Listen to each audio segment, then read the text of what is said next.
Okay, Jen. The last proficiency, that's 100% is this time. The last proficiency, the bonus is this Sunday. Oh, The bonus is this Sunday. That's a good point. So Sunday is a balance day.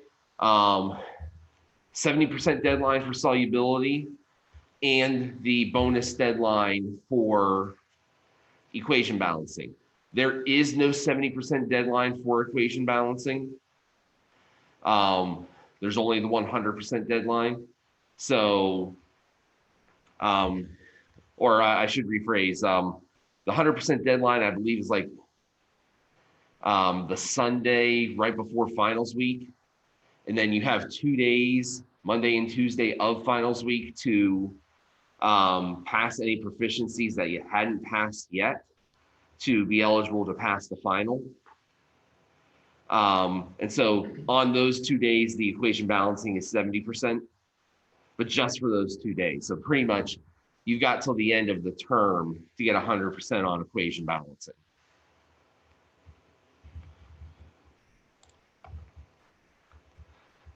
All right. This PowerPoint is from the old version of the textbook. This is actually chapter 9 that we are discussing. But we're talking about gases and gas properties. And to that end, let's just review from our chapter 1 and 2 kinds of discussions about phases of matter. It's been a while since we talked about it. Let's just go through and review some of our gas properties, just so that we're all on the same page about what it is that we're talking about. Now, one of the reasons why we study gases specifically and kind of on their own is because their properties are pretty unique compared to the other phases. With solids and liquids, those molecules are very, very close together. And as a result of that, we can talk about a lot of different kinds of properties. And we've mentioned a lot of those properties: intermolecular forces, freezing point, solution characteristics, defined volumes, defined masses. Gases lack a lot of those things. Gases do not have a definite shape or a definite volume. They will automatically expand to whatever container we put them into. They will exert a pressure on their surroundings. That pressure comes as the result of their energy from moving around and the random collisions that they make with the walls of their container. Those collisions exert a force on the wall. We call that force pressure. We know that volume of a gas will change with temperature and pressure. Anyone that's owned anything like a bicycle knows just how much volume can change with temperature and with pressure. I pump up my bike tire, I put more gas into it, the pressure inside goes, and so the volume of the inner tube expands to help the tire meet some sort of specific pressure so that it doesn't get too great. I go pedaling on a hot day, the tire expands. I go out today, it's 20 degrees outside, my tire pressure is lower compared to when it was 70 degrees yesterday. Those kinds of things all matter. And we can uniformly and accurately predict each of those impacts on each other. With gases, we don't have to worry about solubility rules. Any gas will mix with any other gas. The main reason there is we've got so much space between the molecules, we don't have to worry about whether or not their intermolecular forces clash or match. They just kind of fit in the spaces that are between the molecules already. And because of that extra space, a lot less density, much less dense than solids or liquids. Remember, solids and liquids, we measured in grams per milliliter.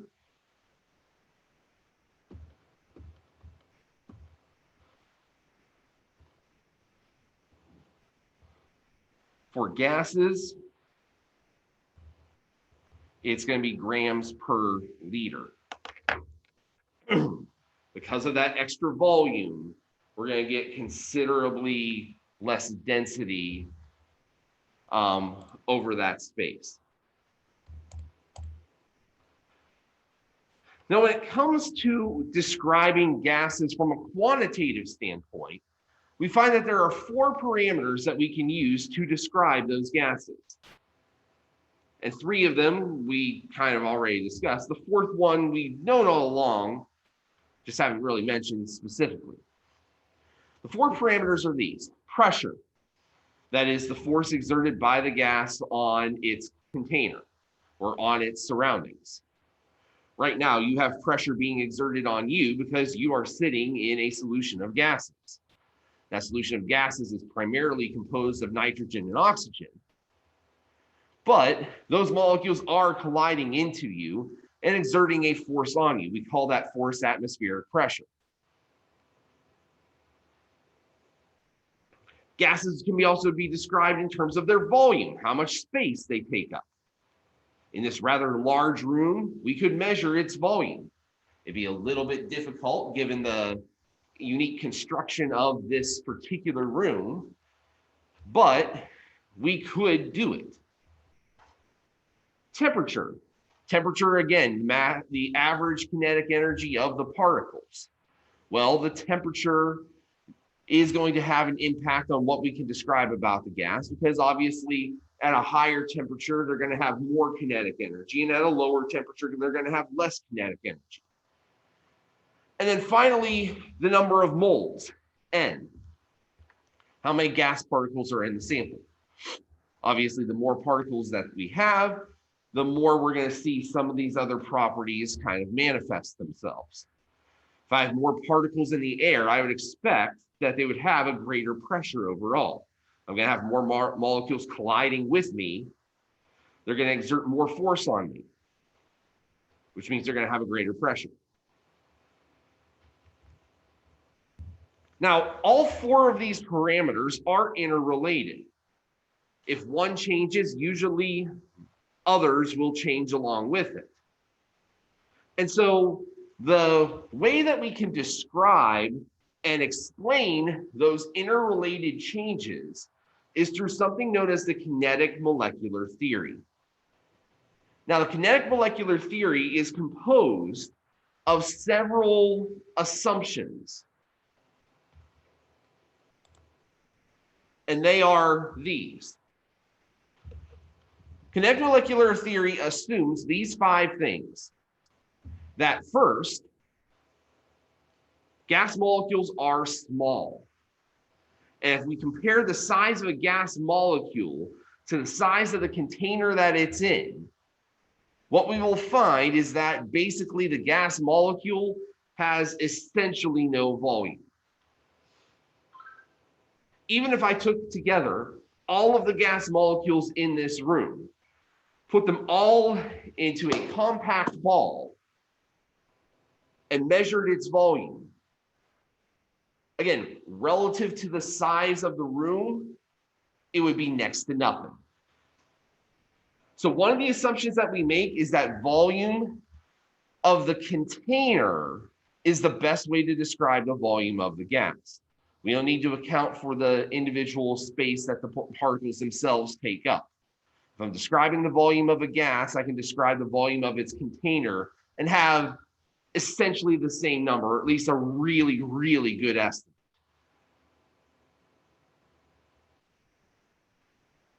The second assumption, we assume that these molecules will not interact with one another. Now, can anyone tell me why we can make that assumption?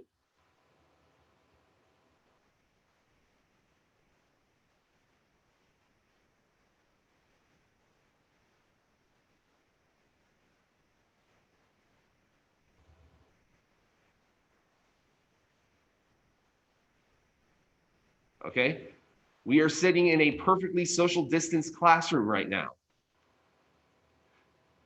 Right? Oh, because they're so far apart from each other. They're too far apart from each other. If I was going to try to give any of you a high five, I can't. And you couldn't give high fives to each other either. You're too far apart from each other. That's the point. The molecules are too far apart from each other to interact with each other. So they don't have any intermolecular forces. Yet, unlike you, they are not stationary. They are in constant random motion. And with that constant random motion, they will encounter each other occasionally. But when they encounter each other, two things are going to happen. First of all, they're going to collide. But when they collide, they're going to separate from each other. That interaction that they have is going to be brief and minimal. They're not going to attract each other. They're not going to repel each other. They're going to exhibit what is called an elastic collision. Any physics and engineering people in here? Okay, what is an elastic collision? Two objects in motion bouncing. Yeah, two objects encounter each other, bounce off of each other. Kind of like you're playing pool.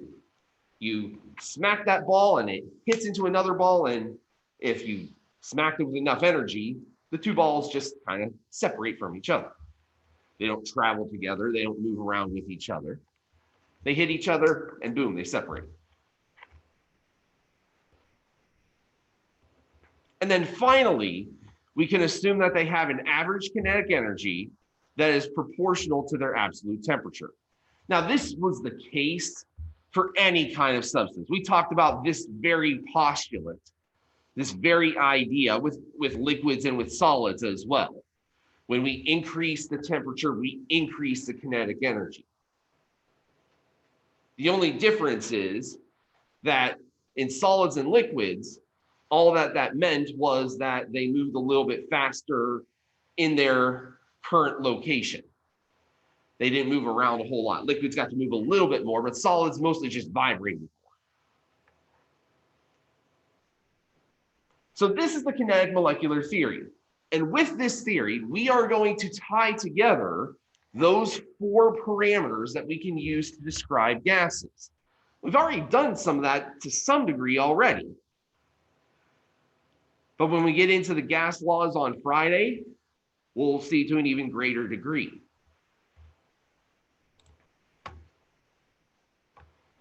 So what I want you to think about, let's take about 2 minutes to do this. Obviously, I won't break you into groups, but go ahead and jot down an answer. Or if you're listening on the Zoom, go ahead and throw it into the chat. With kinetic molecular theory in mind, what is the relationship between the mass of a gas and its speed of motion?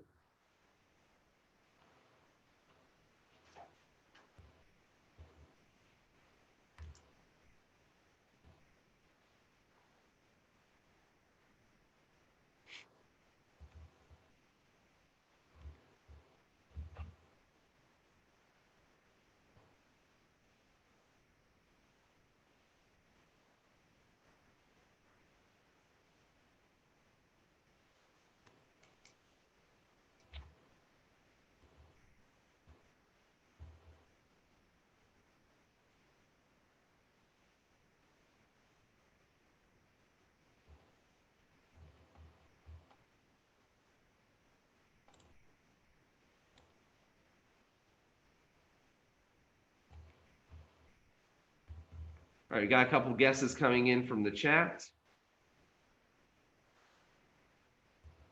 Both kind of saying the same thing.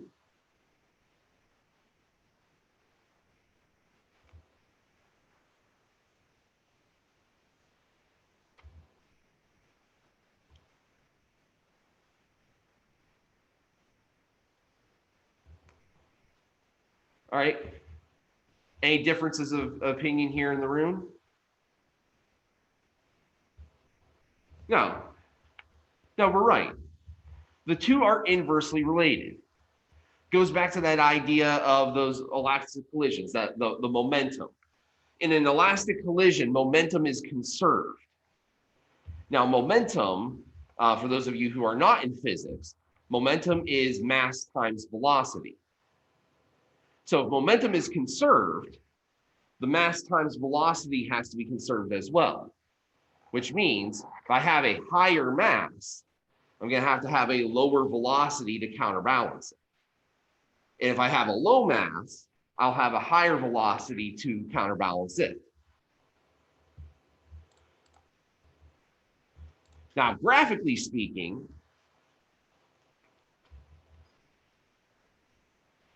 we can talk about this also in terms of kinetic energy. Kinetic energy being 1/2 times what is called the root mean squared velocity. That's what this URMS is. 1/2 times mv squared is our definition of kinetic energy. But it goes to what we were saying before. The heavier it is, the slower it moves. The heavier it is, the slower it moves. And what this graph shows is for 4 different gases here, we measured how fast the particles were moving relative to how many particles would have that speed. And what we can see is that this vertical line here represents what is called the root mean squared velocity. That is the average velocity for one of these particles at this particular temperature. And so we can see is that for hydrogen, which is the lightest gas at about 2 grams per mole, its speed is faster than helium at 4 grams per mole, which is faster than nitrogen at 28 grams per mole, or oxygen at 32 grams per mole. The heavier it gets, the more of those particles will be moving slower. And so this brings us to our first relationship out of our chapter here. It's the relationship of some phenomena known as diffusion and effusion. Now, at the end of last chapter, talking on Monday, we talked about osmosis. Osmosis was the movement of water from an area of high concentration of water to low concentration of water. Osmosis is often thought of as a specific case of diffusion. Because if you look at the definition of diffusion, diffusion's definition is the same, only it takes out the specific water parameter. So diffusion is the movement of any substance from an area of high concentration to low concentration. This is different from effusion. So EFF, effusion, is the movement of a gas through a tiny hole in its container. So imagine that you blow up a balloon and you take a tiny needle and you just poke a hole in the end of that balloon. Not on the end where it'll pop instantaneously, but if you like opened it near the knot where the rubber sticker. If you do that, the gas will bleed out of that balloon. But depending upon what's in that balloon, different gases will actually bleed out at different rates. And that's what effusion is all about. How quickly do those gases flow out of that little hole? Diffusion itself, on the other hand, that's just the spread of gas. So the example I like to give is, you go home and you can smell that someone's baking in the house. Hits you as soon as you walk in the door. Well, why did that happen? Well, it's not because the cookies or dinner is just sitting there at the garage door waiting for you. It's because the molecules that were at the stove or in the oven have started to spread out from the stove, from the oven to all parts of the house. That's diffusion. We have a source, and from that source, the odor or the gas particles or whatever spreads out from there to fill out the room evenly. And if you let it sit long enough, eventually the odors would fill the entire space with an even concentration. Now in your home, that's a little bit difficult because there are many places for gas and for air to escape, especially if people do things, crazy things like open windows or use the door or, live in their house. But if they didn't, if it was just still, it would kind of fill out the space over enough time. Now, for both diffusion and effusion, we can describe the relationship between the movement of those gas particles and their molar masses using something called Graham's law. Graham's law states that the rate of diffusion or effusion is inversely proportional to the square root of the molar mass.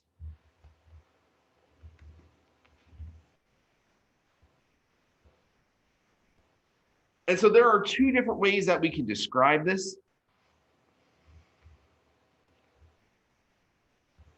We can look at relative rates of effusion. So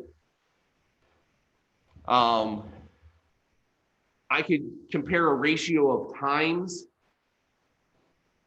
and put that ratio of times against my ratio of molar masses. It's less often that we see actual diffusion taking place, where you're doing a calculation that says, helium travels 40 meters in 20 seconds. How far will nitrogen travel in the same amount of time? If you did, this equation on the bottom would be the one to use. Notice that in each case, our molar mass ratios here are square root ratios.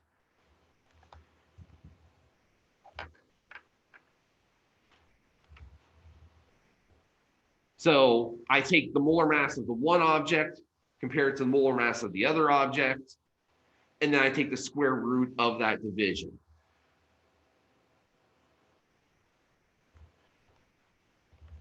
And so with this kind of data, we can do two things.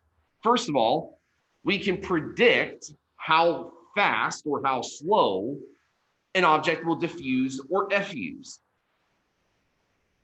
We can also flip this around, however, and say that we know how fast it effuses relative to another object. If we don't know what the molar mass of our gas is, we can use this in a comparison to figure out what the molar mass is. So let's say we have an unknown gas, we measure its rate of effusion, and then we measure the rate of effusion of oxygen and compare the two. Well, I would have, in that scenario, 2 times and 1 molar mass. I would just need to solve for the molar mass of the unknown. So kind of like what we saw with the osmotic pressure problems at the end of Monday's lecture, there is another utility for this in the help of identifying unknowns.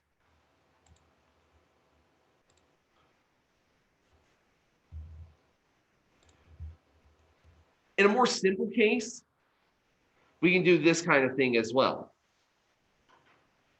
Here I have 4 gases, all of which are at the same temperature. We need to list them in the order of increasing rate of diffusion. So that means that we start with the slowest and we end with the largest. So the only way I need to do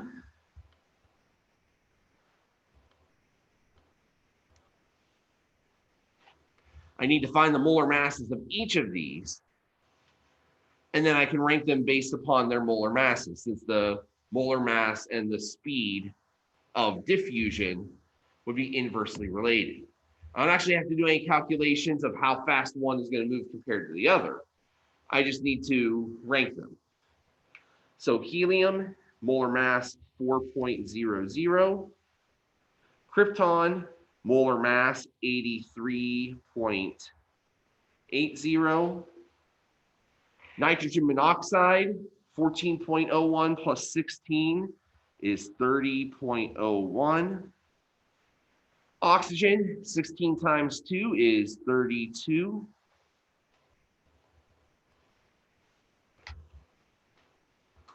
So I've got my molecular weights here.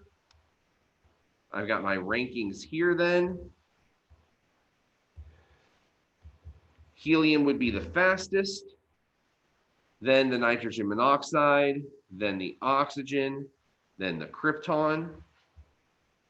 And so since I'm putting them in reverse order from slowest to fastest, krypton would be slower than oxygen, which would be slower than nitrogen monoxide, which would be slower than helium.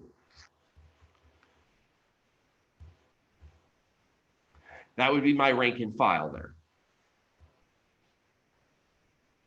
So this is a way to very qualitatively and quickly rank and determine which gases move out in which order. And if you think about it, you've seen this kind of thing in action already.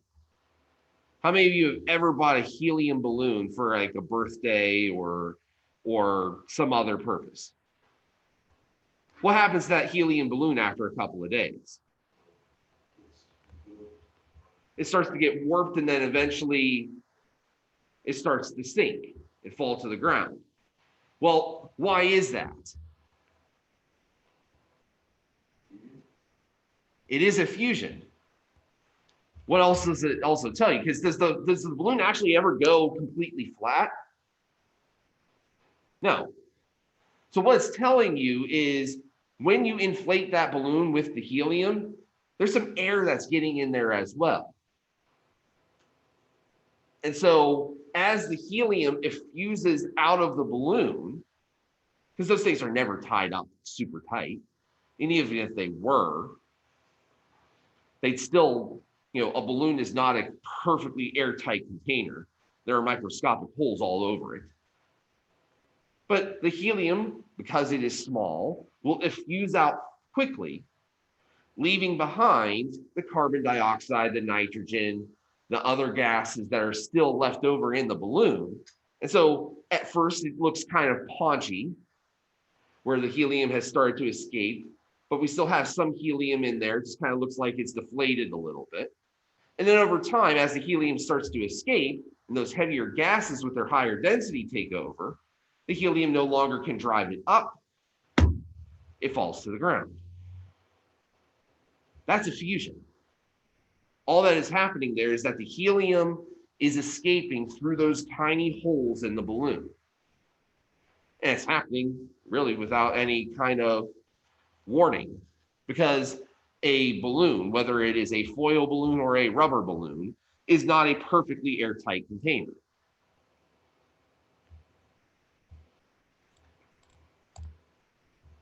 Okay, here's another kind of problem.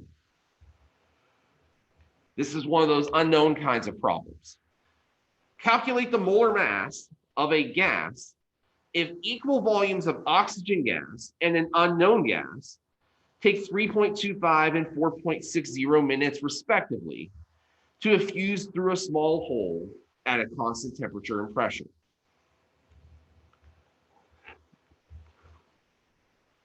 So the equation we're using here, go back a couple of slides. Time 1 over time 2 is equal to the square root of m1 over m2.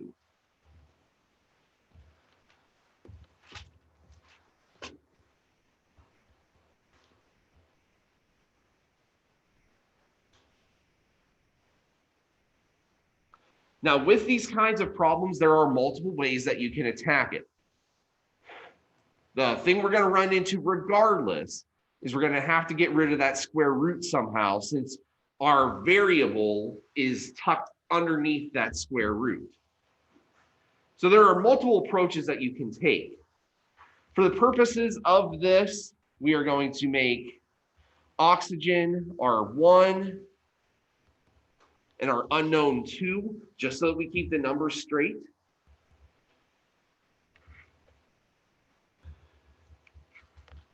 And so the oxygen took 3.25 minutes. The unknown took 4.60 minutes.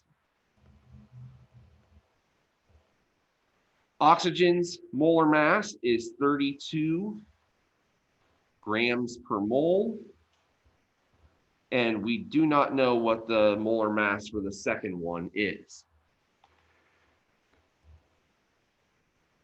So like I said, there are two approaches that we can take to this.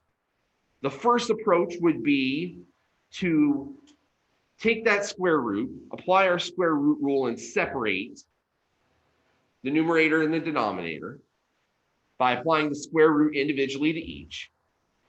I'm going to go against that one because the other thing that we can do is we can just get rid of the square root entirely by squaring both sides first. So if I square both sides first,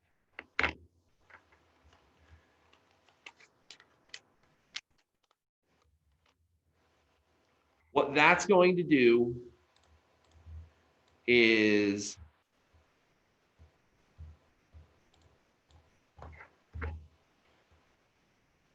it's going to change our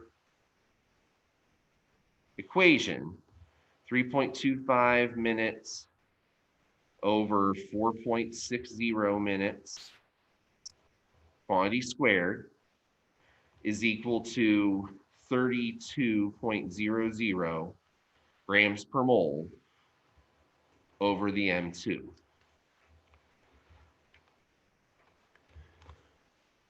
.25 divided by 4.60 is 0.707.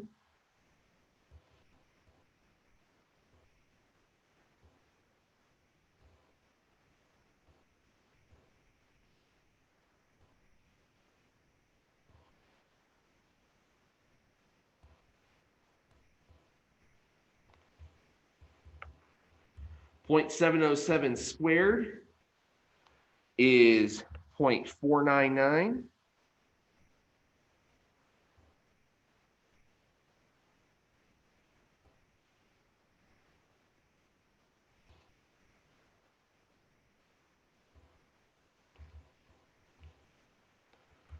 To get M2 out of the denominator, I need it to switch places with what's on the equals on the other side of the equal sign. So M2 is equal to 32.00 grams per mole over 0.499. M2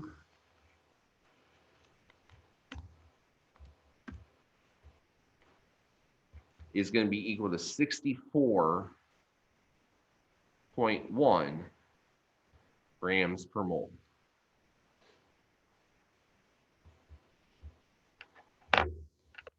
Now, a question we have to ask ourselves when doing a problem like this is, does this number make sense? And the best sense making that we can make is understanding that relationship between mass and speed. The unknown moved slower, so it should have a higher molar mass. And does it? Yes. If I set up this problem incorrectly, it would have gone the opposite direction. I would have gotten the answer like 16 instead of 64. And in that case, it wouldn't have made sense. A lighter gas going faster, or I'm sorry, a heavier gas going, or a lighter gas going slower. That doesn't make sense with what we know the relationship between the two to be. So when you're doing these Graham's law kinds of calculations, make sure that the answer that you get does make sense. Put it in the context of that qualitative relationship. If the molar mass is bigger, it should move slower. If the molar mass is smaller, it should go faster. Any questions with this example?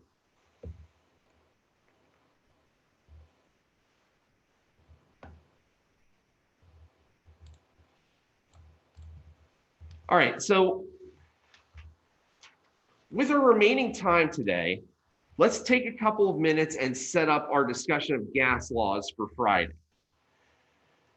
So we've already talked a little bit about the idea of pressure. Pressure being a force exerted on an object by a gas as that gas molecule is colliding with it. In particular, pressure is described as the force exerted per unit area. And we've already talked about the idea of atmospheric pressure being the pressure exerted by our atmosphere on us due to gravity. Well, we can measure that pressure using something called a barometer. Barometer works in this kind of way. In a barometer, we have some sort of open source of mercury that is exposed to the atmosphere in some kind of way. On the other side of the barometer, we have a column, a glass tube of some sort with graduation marks on it. Now that column in a true barometer is an evacuated column, meaning all of the air has been sucked out of it. And so I have no gas inside of this column to push anything down.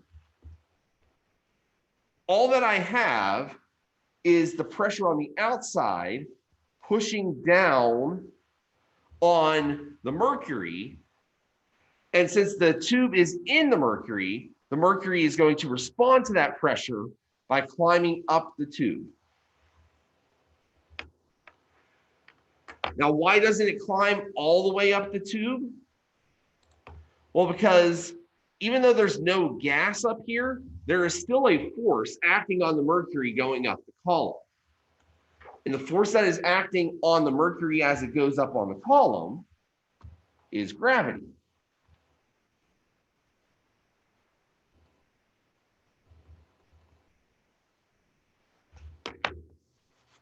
So what we have in a barometer are two opposing forces. We have the force of the atmosphere that is effectively pushing mercury up the tube. And we have the force of gravity that is pushing the mercury back down the tube.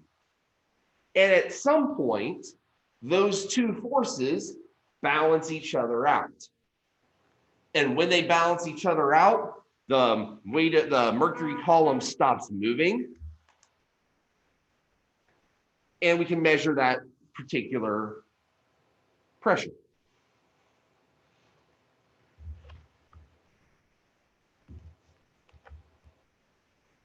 Now, the graduation marks here are usually marks of distance as opposed to volume. So what we are measuring in a barometer is how far up, what the distance is for that mercury that is climbing up the tube.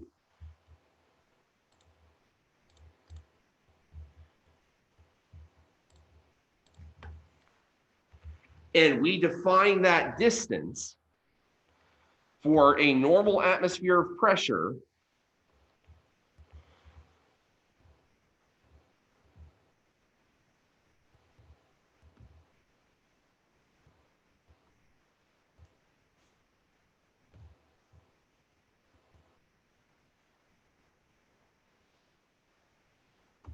and this is at sea level.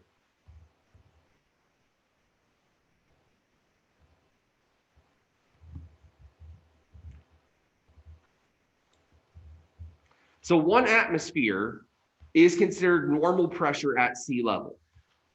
Now here in Indiana, even though we are in a relatively low lying area in a river valley, we are still a couple of 100 feet above sea level.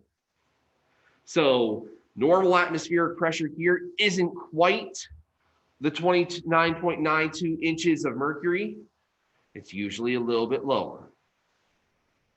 Couple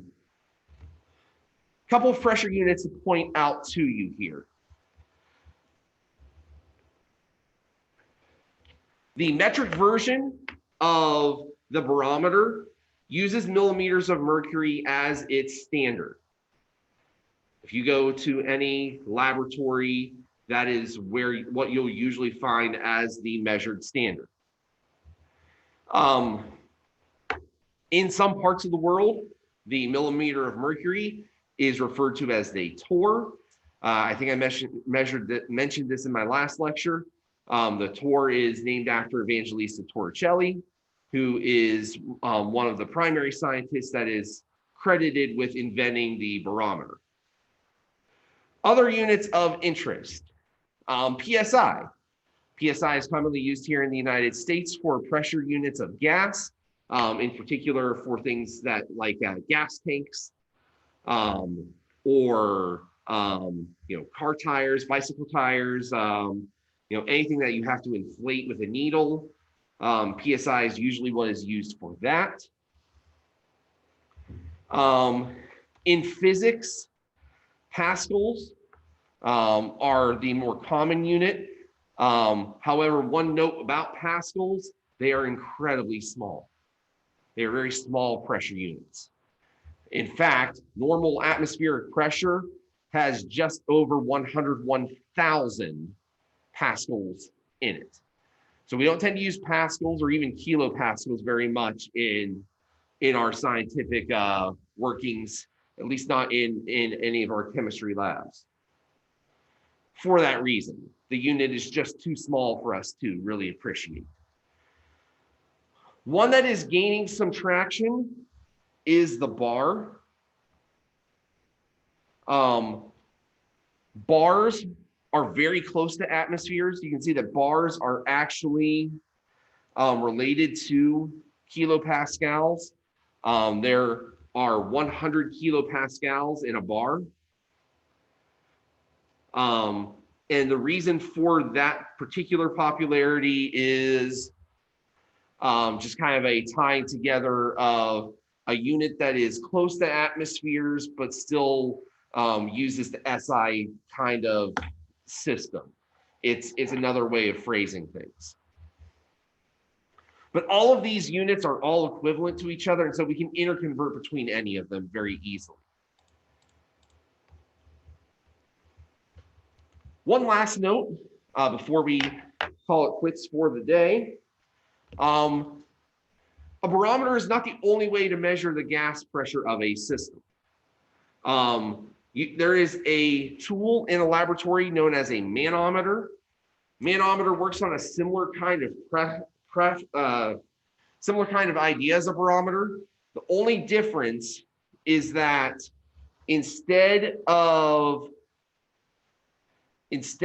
measuring just the pure distance, the pure height, in a manometer, we are going to do comparative heights.